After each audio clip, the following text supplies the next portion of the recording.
اللهم أنت ربي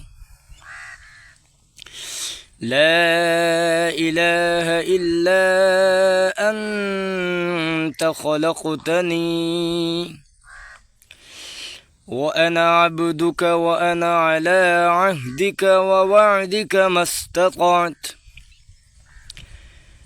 أعوذ بك من شر ما صنعت أبوء لك بنعمتك علي وأبوء بذنبي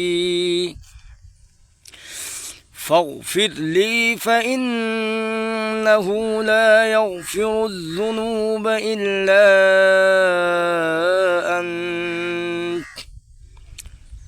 O Allah, You are my Lord. There is no God beside you. You created me.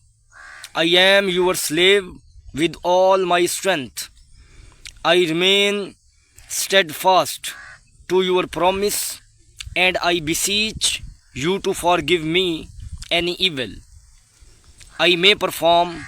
I humbly affirm what you bestow upon me, and I plead guilty to my sins. Forgive me, for besides you there is none to forgive me. Sadaqallah.